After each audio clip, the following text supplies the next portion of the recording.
अध्याय 6 पुरी में लौटना एवं रथ यात्रा लीलाएं। जब 2 वर्षों के पश्चात श्री चैतन्य महाप्रभु पुरी लौटे, उनके पार्षदों में जैसे प्राण लौट आए हों। भगवान चैतन्य सर्वप्रथम नित्यानंद, जगदानंद, मुकुंद और सार्वभौम भट्टाचार्य को मिले। उन्होंने सार्वभौम को सूचित किया कि मैंने कई पवित्र धामों की यात्रा की तथा कई संतों को मिला, परंतु रामानंद राय के समान योग्य कोई नहीं मिल सका। उसके संग कृष्ण कथा वार्ता कर मैंने और अधिक प्रबोधन एवं आनंद प्राप्त किया है। सार्वभौम ने भगवान चैतन्य के लिए राजा के गुरु काशी मिश्र के यहां कक्ष का प्रबंध किया, जो यद्यपि जगन्नाथ मंदिर के अत्यंत समीप था, परंतु शांत तथा एकांत नहीं। काशी मिश्र प्रसन्न थे कि भगवान उनके गृह में रहेंगे। महाप्रभु के लौटने की आशा में भक्त विभिन्न स्थलों से पुरी आ गए तथा उनके आने का समाचार पाकर उनसे मिलने हेतु इकट्ठे हो गए। उनमें से गोविंद ने प्रार्थना की कि मेरे प्रिय भगवान, कृपया मेरे जीवन को आपकी निजी सेवा में लगाएं। पहले तो गौरांग हिचकिचाए, क्योंकि ईश्वरपुरी के सह शिष्य होने के नाते गोविंद उनके गुरु भाई थे, जिनसे सेवा लेना आचार मानकों से निषिद्ध है। परंतु जब गोविंद ने बताया कि उनकी सेवा के लिए उसे ईश्वरपुरी ने निर्देश दिया है, भगवान ने आचार मानकों से आध्यात्मिक गुरु के आदेश को सर्वोपरि मानते हुए स्वीकृत कर लिया। गोविंद भगवान की इस जगत से तिरोभाव तक विभिन्न तरीकों से निष्ठापूर्वक सेवा करता रहा। चाहे महाप्रभु ने काला कृष्णदास की रक्षा कर ली थी, परंतु वे और अधिक उसके संग में नहीं रहना चाहते थे। उन्होंने अपने पार्षदों से कह दिया, ये व्यक्ति विश्वासघाती है तथा मुझे छोड़ गया था, अतः मैं उसे देखना नहीं चाहता। यह सुनकर काला कृष्णदास रोने लग गया, परंतु भगवान नित्यानंद की अध्यक्षता में भक्तों ने काला कृष्णदास को भक्ति में लगाने का उपाय ढूंढ लिया। महाप्रभु की आज्ञा लेकर उन्होंने काला कृष्णदास को बंगाल में भक्तों को यह सूचित करने हेतु भेज दिया कि भगवान वापस आ चुके हैं तथा वे पुरी में उनसे भेंट कर सकते हैं। जब विश्वंभर ने संन्यास लिया, उसी समय नवद्वीप से पुरुषोत्तम आचार्य ने भी घर छोड़ दिया, वाराणसी गए तथा वहां स्वयं संन्यास ले लिया। कुछ समय पश्चात वे पुरी आ गए। अब उन्होंने स्वरूप नाम से विख्यात स्वयं को चैतन्य महाप्रभु को समर्पित कर दिया। गौरांग ने उनका प्रसन्नतापूर्वक स्वागत किया तथा उनके संन्यास नाम में दामोदर जोड़ दिया। स्वरूप दामोदर निरंतर भगवान के संग रहते तथा उनके प्रमुख पार्षद बन गए।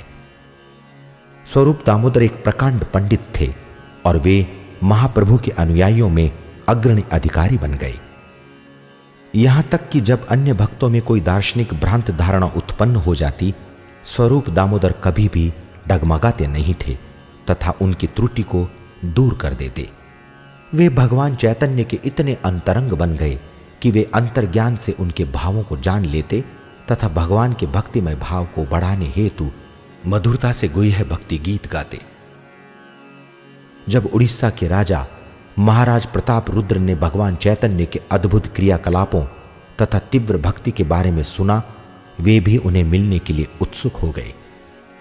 परंतु चैतन्य महाप्रभु ने सन्यासी के लिए राजा से मिलना अनुचित मानते हुए उनसे मिलना अस्वीकार करते हुए कहा, शोचनीय व्यक्ति जो गंभीरता पूर्वक इस संसार रूपी भवसागर को पार करना चाहता है तथा बिना भौतिक लक्ष्य के भगवान की दिव्य प्रेमा भक्ति में लगा है, उनके लिए इंद्रिय तृप्ति में लिप्त भौतिकतावादी के दर्शन तथा स्त्री को देखना जो उस तरफ रुचि रखती है, ऐसी इच्छा विष पीने से भी अधिक घृणित है।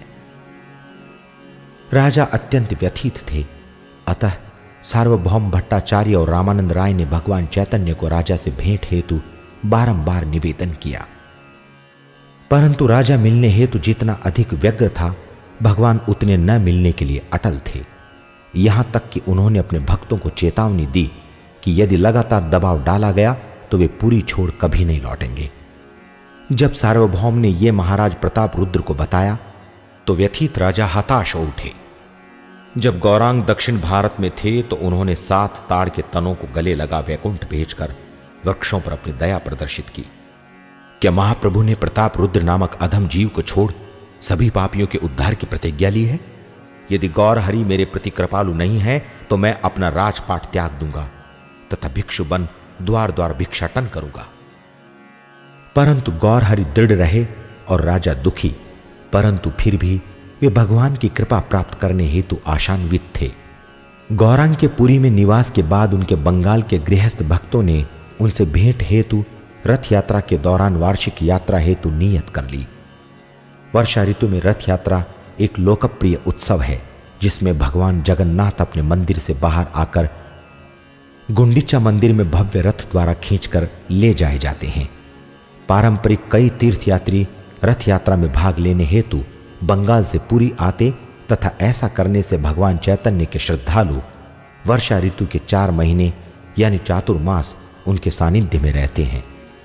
प्रथम बार वे 200 लोगों की टोली में गए।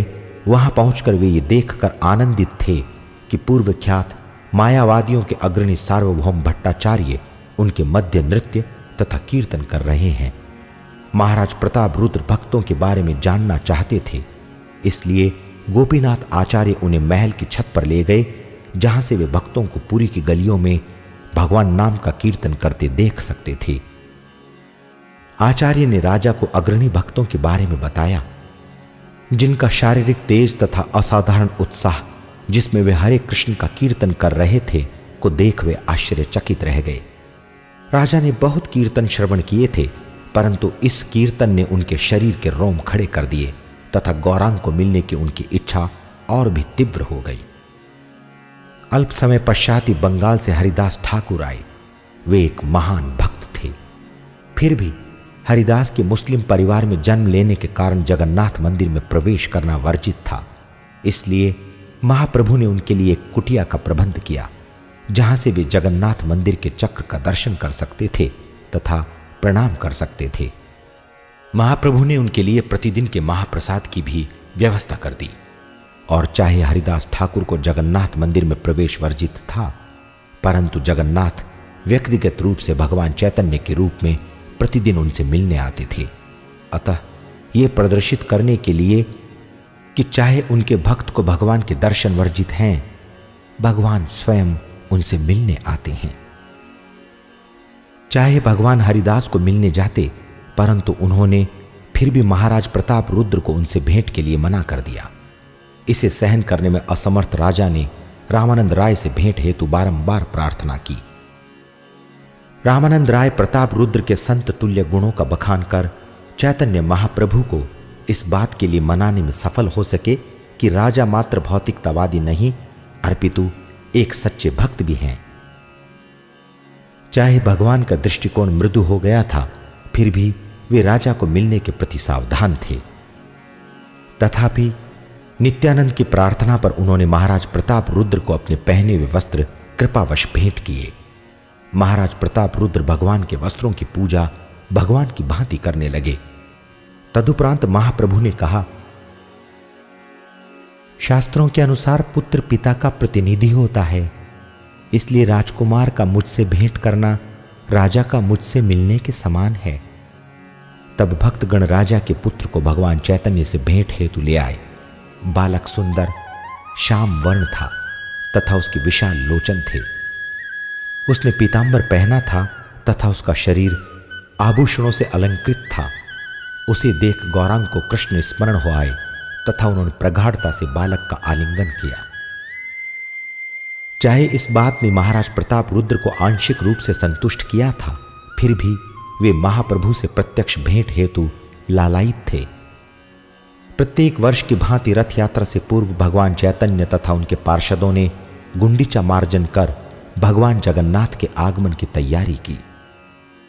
सैकड़ों झाड़ू तथा बाल्टियां लेकर वे मंदिर तथा उसके क्षेत्र को पूरी तरह से 2 बार साफ करते। सर्वत्र पानी डालकर वे मंदिर को अंदर तथा बाहर से धोते। इस लीला द्वारा भगवान चैतन्य ने प्रदर्शित किया कि कृष्ण के प्रागट्य से पूर्व भक्त का हृदय प्रत्येक कल्मश से रहित होना चाहिए। रथ यात्रा वाले दिन भगवान जगन्नाथ को रथ पर बैठाकर मंदिर से लाया गया। महाप्रभु मणिमा मणिमा पुकार रहे थे। परंतु उन्हें विभिन्न वाद्य यंत्रों की प्रचंड ध्वनि के कारण कोई नहीं सुन सका। यात्रा के आरंभ से पूर्व महाराजा प्रताप रुद्र ने स्वर्णिम झाड़ू से सड़क पर झाड़ू लगाया, अतः ये प्रमाणित किया कि राज्य का स्वामी होते हुए भी वे स्वयं को भगवान जगन्नाथ के गृह सेवक मानते हैं। इस विनीत कृत्य ने उन्हें भगवान चैतन्य का प्रिय बना दिया। शोभा यात्रा में 7 संकीर्तन दल थे। जब गौरांग भगवान जगन्नाथ के मुस्कुराते मुखमंडल के दर्शन करते तो वे एक साथ 7 दलों में उछलते तथा नृत्य करते। अधिकांश भक्तों ने सोचा कि भगवान चैतन्य उनके दल में उपस्थित हैं, परंतु उनके अंतरंग पार्षद जानते थे कि महाप्रभु ने स्वयं का 7 स्वरूपों में विस्तार कर लिया है। क्योंकि महाराजा प्रताप रुद्र की विनम्रता ने भगवान चैतन्य को प्रसन्न कर दिया था, इसलिए वे भगवान चैतन्य की कृपा से उन्हें एक ही समय पर एक साथ सभी दलों में नृत्य करते हुए समझ पाने में सक्षम हो सके। गौरांग स्वर्णिम पर्वत के सदृश हवा में उछलकर संपूर्ण पृथ्वी के मुड़ने का कारण प्रतीत हो रहे थे। तत्पश्चात भगवान चैतन्य ने विभिन्न वैदिक ऋचाएं भगवान जगन्नाथ के समक्ष गाईं तथा एक प्रेम गीत गाया जो भौतिक प्रतीत होता था, जिसका तात्पर्य स्वरूप दामोदर को छोड़कर कोई नहीं समझ सका। परंतु बाद में श्रील रूप गोस्वामी ने इसके तात्पर्यों की व्याख्या की। महाप्रभु श्रीमती राधा रानी के भाव की इच्छा व्यक्त कर रहे हैं जब वे यानी राधा रानी तथा ब्रजवासी कृष्ण को वृंदावन छोड़ने के कई वर्षों पश्चात कुरुक्षेत्र में मिले। कृष्ण ने अब द्वारकाधीश के राजसी वस्त्र पहने हुए हैं तथा सैनिकों, हाथियों तथा अन्य ऐश्वर्य के प्रतीकों से घिरे हैं। कई वर्षों पश्चात भले ही राधा रानी को अब उनका संग मिला था, फिर भी वो शोकाकुल थीं, क्योंकि वे राजोचित तथा भीड़ भरे वातावरण में उनके साथ पहले की भांति घनिष्ठता पूर्वक नहीं मिल सकती थीं। वे उन्हें वृंदावन वापस ले जाने हेतु उत्कंठित हो उठी। महाप्रभु कृष्ण वियोग में राधा रानी के महाभाव में थे तथा रथ यात्रा में कृष्ण को भगवान जगन्नाथ के रूप में द्वारिका से वृंदावन ले जाने के भावावेश में थे। भगवान चैतन्य ने जगन्नाथ जी को संबोधित किया, आप वही कृष्ण हैं तथा मैं वही राधा रानी हूं। हम पुनः उसी प्रकार मिल रहे हैं जिस प्रकार हम जीवन के प्रारंभ में मिले थे। चाहे हम वही हैं, फिर भी मेरा मन वृंदावन की ओर आकर्षित है, अतः मेरी आपसे विनती है कि कृपा करके वृंदावन चलें और मेरे साथ लीलाओं का आनंद लें।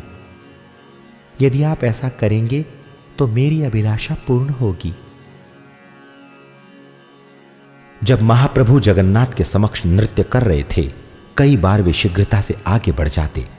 जगन्नाथ जी तब शीघ्रतापूर्वक उनका अनुगमन करते तथा जब महाप्रभु धीरे से बढ़ते, जगन्नाथ जी धीरे हो जाते। राधा रानी के भाव में भगवान चैतन्य कृष्ण को वशीभूत कर रहे थे तथा वृंदावन ले जा रहे थे। मार्ग के मध्य में भगवान जगन्नाथ विश्राम हेतु कुछ समय के लिए रुक गए। नृत्य से थककर महाप्रभु एक वृक्ष के नीचे आराम हेतु एक वाटिका में चले गए।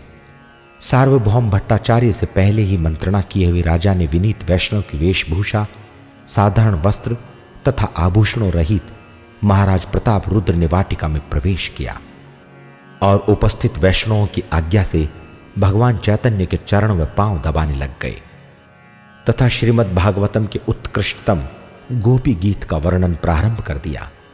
जब उन्होंने 9वें श्लोक का उच्चारण किया तो गौरांग ने भावावश में आकर उन्हें गले लगाते हुए कहा, तुमने मुझे अमूल्य रत्न दिया है, परंतु मेरे पास प्रत्युत्तर में तुम्हें देने के लिए कुछ नहीं।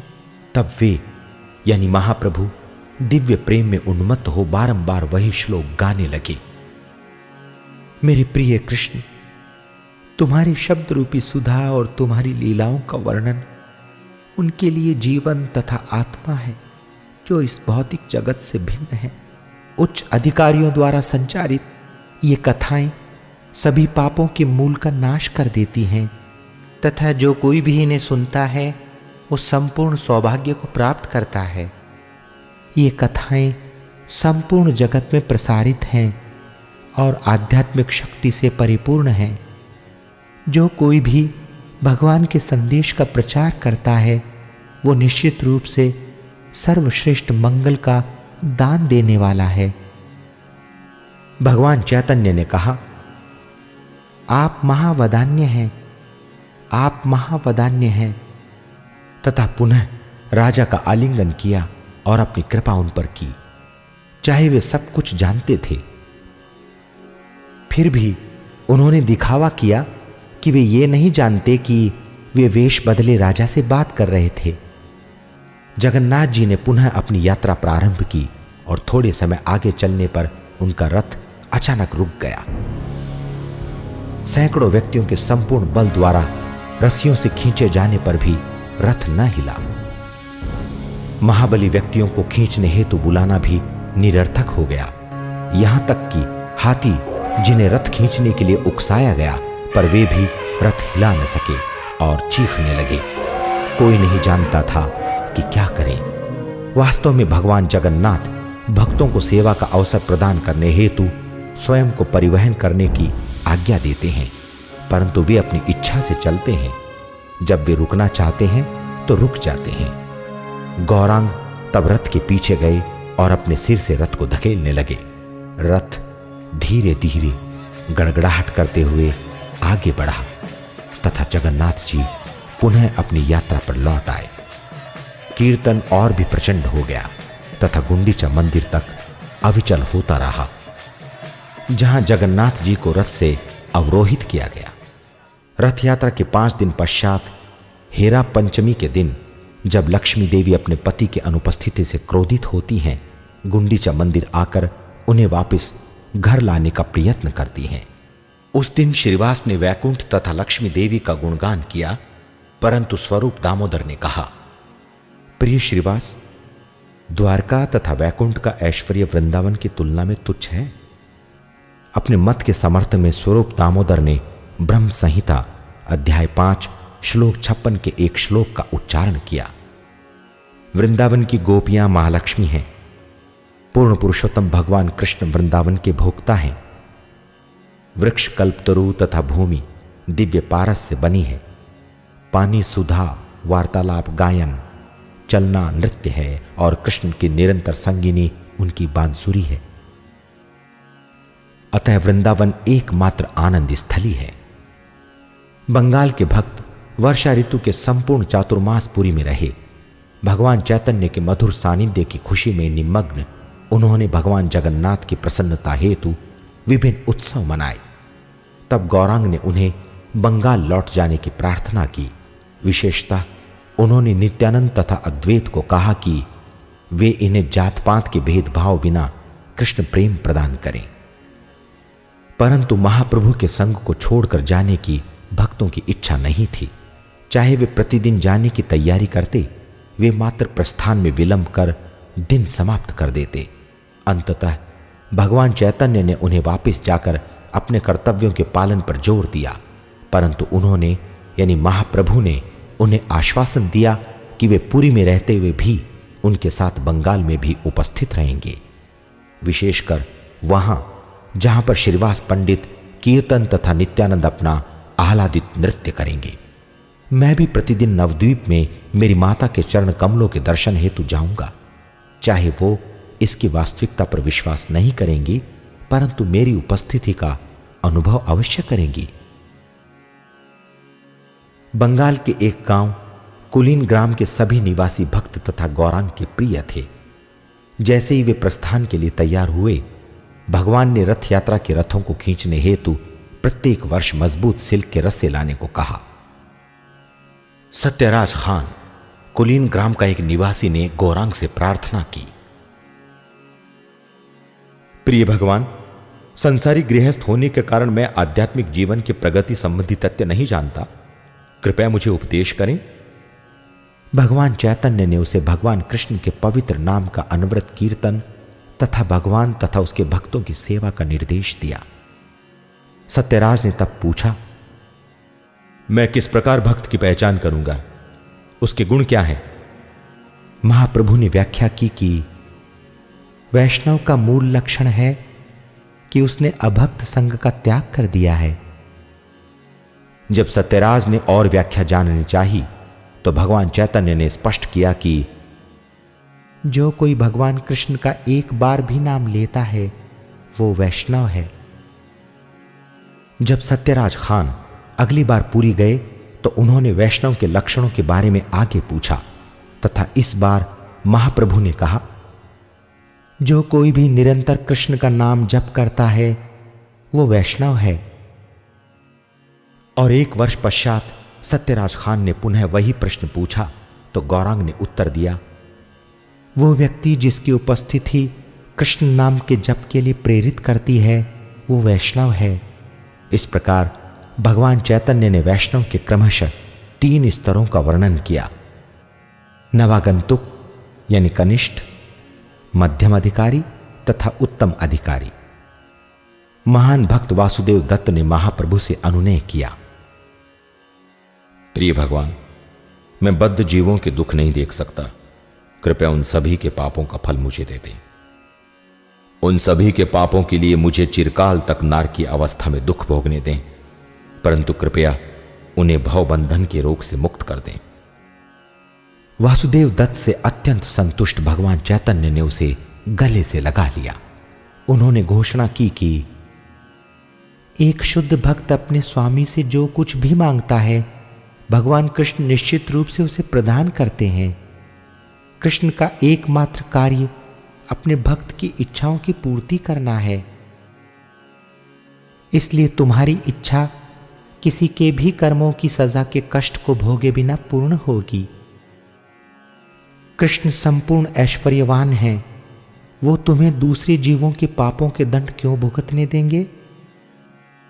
मानव, प्रेमी, दर्शन शास्त्री और भौतिक नेताओं जैसे परमार्थ कार्यों के मध्य वासुदेव दत्त महान है, क्योंकि दूसरों के कल्याण की उनकी इच्छा किसी एक समुदाय या योनि तक सीमित न होकर सृष्टि के संपूर्ण जीवों हेतु हैं। यही नहीं, उनके कल्याण की उनकी इच्छा परम है, भौतिक अस्तित्व से उनकी मुक्ति तथा भगवत धाम वापस जाना।